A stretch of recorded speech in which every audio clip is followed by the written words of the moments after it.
Ma'am, I'm going to need you to open your bag. We've had reports of someone matching your description, concealing merchandise on this floor. I haven't concealed anything. I've been in this store for 11 minutes, and I haven't picked up a single item I didn't intend to purchase. You're welcome to check the cameras. The cameras are exactly why I'm standing here talking to you. Now I can do this quietly, or I can make sure everyone in this store knows why I'm asking. Your choice. That last word, choice, he said it like a gift he was giving her. Like she should be grateful he'd offered her the quiet version. Denise Calloway Marsh had walked into Harrington and Vale at 2:14 on a Saturday afternoon wearing a camel wool coat she'd had dry cleaned the week before. She wasn't browsing. She knew what she wanted, a diptych candle set her mother-in-law had mentioned twice at Easter dinner, the kind that came in the burgundy gift box they kept behind the counter on the 3rd floor. She had the item name written in the Notes app on her phone. She had done this before. She was the kind of woman who did things correctly the first time. Garrett had clocked her from the 2nd floor mezzanine before she'd cleared the first set of escalators. The store smelled like cedar and something synthetic trying to be bergamot, designed to make you feel like you'd already spent money and enjoyed it. Saturday foot traffic had filled every aisle, couples at the jewelry cases, a woman returning boots at the service counter, 2 teenagers testing cologne near the east entrance. Nobody was watching Denny's. Nobody except Garrett and the 2-man team he'd already repositioned without saying why. 11 minutes. She had been inside this building for 11 minutes before he picked up the radio.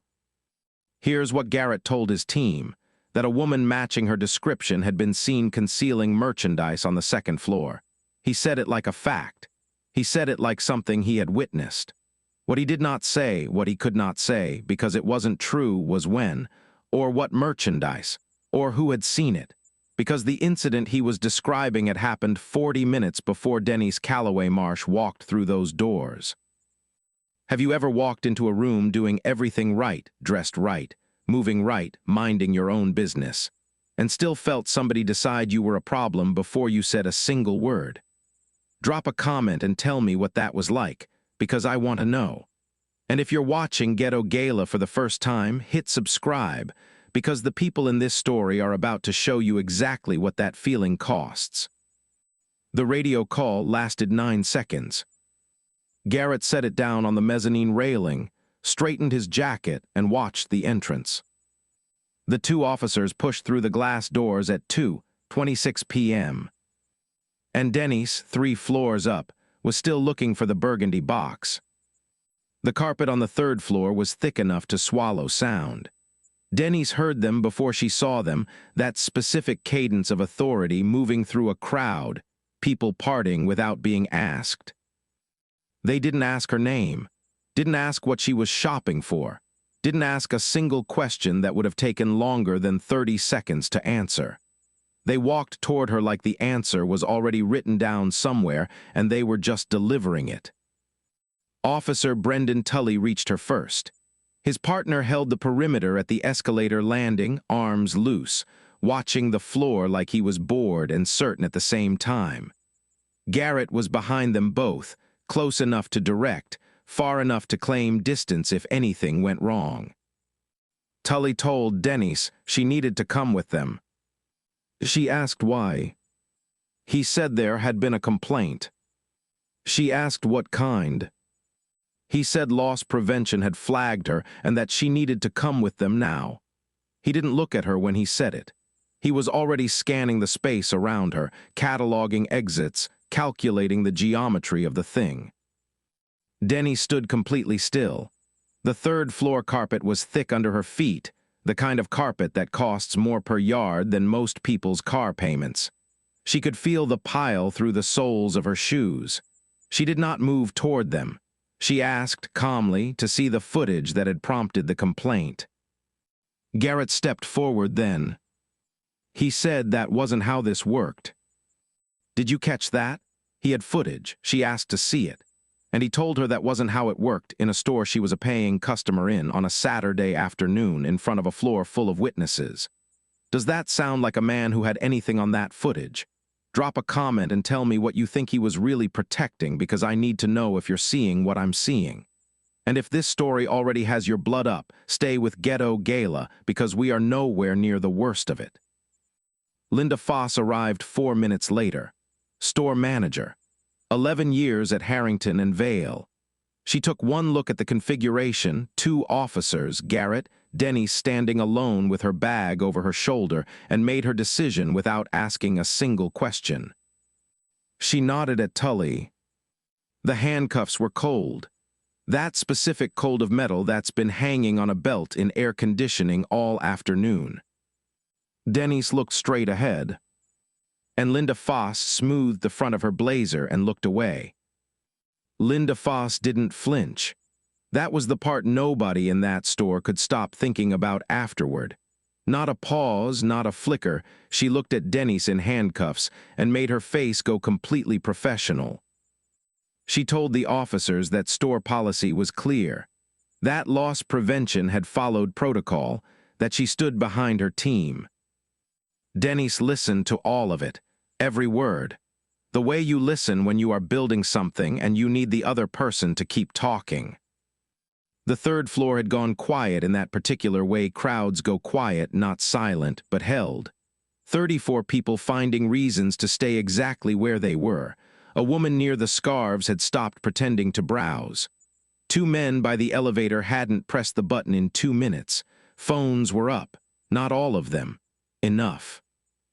Denny's turned to Linda Foss and asked one question. She asked whether Linda had reviewed a single frame of security footage before confirming Garrett's account to the officers. Linda said that wasn't relevant to the current situation. Denny's let that sit in the air for a moment. Then she turned to Garrett. She asked him to spell his full name.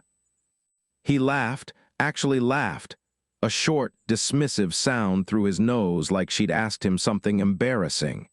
He told her she'd get all the information she needed once they got downtown. She looked at him the way a compliance officer looks at a document that doesn't add up. Steady, almost patient. Then she said she wasn't asking for later. She was asking right now, and she was going to need Linda Foss to spell hers as well. Have you ever watched somebody refuse to give a person in handcuffs even the basic dignity of their own name, and understood exactly what that refusal meant? Tell me in the comments what you would have done standing in that store, because the woman in those handcuffs is about to show everyone watching something they did not expect. Stay with Ghetto Gala. Linda spelled her name. She said it fast and clipped like speed made it smaller. Garrett said nothing for a long moment. Then he spelled his. 1 letter at a time, mocking the pace of it, drawing it out like a joke only he was in on. Denny's repeated both names back, slowly, correctly. She said them the way you say something you intend to use again. Then she said nothing else. The officer beside her shifted his weight. The carpet absorbed the sound of it. Somewhere below them the store kept moving, registers, escalators, the ambient noise of a Saturday, but up here nothing was moving at all. Garrett looked at Linda. Linda looked at the floor. Neither of them knew that 4 minutes ago a man had walked through the front entrance, taken the stairs instead of the escalator, and was standing 1 floor below them with his phone pointed up. Royce Calloway Marsh had been a civil rights attorney for 12 years. He knew what a setup looked like from the outside.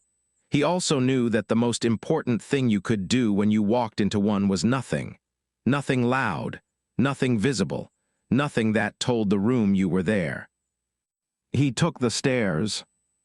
He had heard Garrett's radio call through an employee's open channel near the entrance, the kind of mistake that happens when someone is too confident to be careful. 7 seconds of audio. Enough. He didn't run. He didn't announce himself. He found a position behind a display fixture on the 2nd floor mezzanine, angled above the 3rd floor landing, and he pressed record. What the camera caught first was Garrett's posture.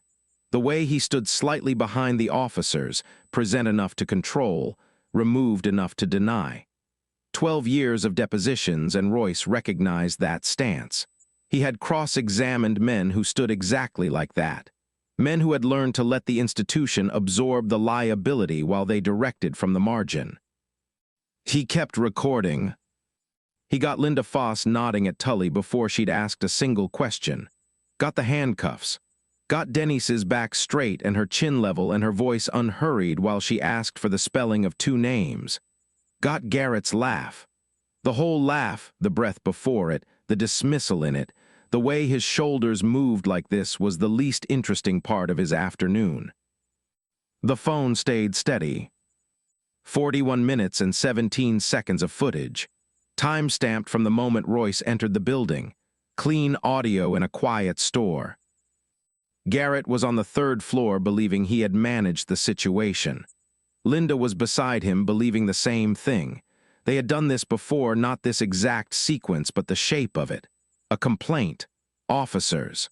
A customer who didn't have the language or the leverage to push back effectively. It resolved. It always resolved. People left the building and didn't come back, and that was the end of it. What neither of them had recalibrated for was a woman who had spent 14 years as the only black woman in every room she entered, who had a husband who spent those same 14 years learning exactly how much damage the right footage at the right moment could do to the right institution. The store's ambient heat had built through the afternoon. The third floor was warm in the way enclosed spaces get warm when too many people have stopped moving. Royce felt it on the back of his neck as he held the angle and kept the frame. He did not go upstairs. He waited until Dennis was being walked toward the elevator, until Garrett had turned back toward the mezzanine, until Linda had retreated to the service corridor. Then he walked out of Harrington and Vale, took the stairs to the parking garage, and posted the video. He didn't add a caption. He didn't need one. The video didn't go viral the way people use that word when they mean slowly. It went the other kind, the kind where the number stops meaning anything because it's moving faster than the platform can count it. 200,000 views in the first 40 minutes. Not because anyone pushed it, because the footage didn't need help. It was 11 seconds of Garrett's laugh that did it, that specific laugh, that shoulder movement, clipped and reposted 1,700 times before the original had even finished buffering for most people. Dennis was still being processed when her sister called her husband's phone and told him it was already on the news. The comments were not asking for calm. They were not interested in waiting for more information or hearing both sides or any of the other things people say when they want a story to go away quietly. They had seen the footage. They had heard the laugh. They knew what they knew. By 6 p.m., Harrington and Vale's parent company, Caldwell Retail Group, operating 38 locations across 9 states, had a problem that was no longer contained to one Saturday afternoon in one store. Their crisis team was in a call. Their legal department was in a different call. Their social media director had stopped responding to internal messages because there was nothing left to manage. The ratio on every post they had made in the last 6 months had flipped inside of 2 hours. At 7:43 p.m., someone inside the company leaked Garrett Purcell's employment record to a reporter at a regional news outlet. 2 prior internal complaints, both buried, both documented. The reporter called Linda Foss's direct line for comment. She didn't answer. She sent a statement through the store's PR contact that used the phrase, "We take all concerns seriously," 4 times in 6 sentences. By 9 p.m., the story had a name on 3 separate network affiliates. Here is what I need you to sit with for a second. Caldwell Retail Group knew about those 2 complaints before today. They had documentation. They made a choice. So when that phone rang at corporate, was that justice calling, or was that just consequence? Because those are not the same thing. Drop a comment and tell me what you think the difference is, and stay with Ghetto Gala, because the answer to that question is about to get very specific. The corporate call to the store reached Garrett at 9:47 p.m. He had been home for 3 hours by then. He answered on the second ring. The conversation lasted 4 minutes. He didn't go back to Harrington and Vale after that. Not the next morning, not ever. His keycard was deactivated before midnight. Linda Foss's resignation letter was dated the following Tuesday. It was 2 paragraphs. Neither of them contained the word sorry. The lawsuit was filed 8 days later. And somewhere inside 41 minutes of time-stamped footage, there was still a moment nobody had mentioned publicly. Yet, the settlement took 18 months. That part never makes the highlight reel, the depositions, the discovery process. The mornings Denny sat across a conference table from Caldwell Retail Group's legal team and watched them try to make 11 minutes of footage mean something other than what it meant. Royce had done this before. He knew how long the middle part lasted. He had told her, they will make you tired before they make you right. Hold anyway. She held. The figure was not leaked. It was not estimated by a blogger or approximated by a news anchor. It was confirmed in writing in a signed settlement agreement dated 14 months after the lawsuit was filed. $1.4 million. Not a round number someone invented for impact. A negotiated, documented, specific number that Caldwell Retail Group's legal team signed their names beneath because the alternative was a trial where 41 minutes of time-stamped footage would play in front of a jury. They also signed something else, a mandatory independent audit of loss prevention protocols across all 38 Harrington and Vale locations. A third-party firm, binding, reportable, the kind of requirement that doesn't disappear when the news cycle moves on because it has a deadline and a paper trail and people whose job it is to check. That part cost them more than the money. Garrett Purcell did not testify. His attorney filed for a deposition delay twice. The second delay was denied. What happened in that deposition room is sealed. What is not sealed is that 3 weeks after it concluded, Caldwell Retail Group's legal team made their first serious settlement offer. Draw your own conclusions. Linda Foss took a position at a retail consulting firm in another state. Her LinkedIn was updated quietly, on a Thursday, with no announcement post. Denise went back to work. Same title, same building. Same woman who had always done things correctly the first time, except now she had a settlement agreement in a filing cabinet and an audit happening across 38 stores with her name attached to the reason why. If you have ever held on through the part where holding felt pointless, through the months where nothing was moving, and the people who hurt you looked like they were going to walk away clean, drop the word held in the comments. Because Denise Calloway Marsh held for 18 months and came out the other side with her name on a document that changed how 38 stores operate. That is what holding looks like when it finishes. You are watching Ghetto Gala, hit subscribe, because the people in these stories deserve to be witnessed. The audit report was released 7 months later. Across 38 locations, loss prevention had flagged Black and Latino shoppers at a rate 4 times higher than any other demographic. The report called it a systemic pattern. Caldwell Retail Group called it an area of focus for improvement. Garrett Purcell's employment record still lists his reason for termination as a policy violation. It does not say which one.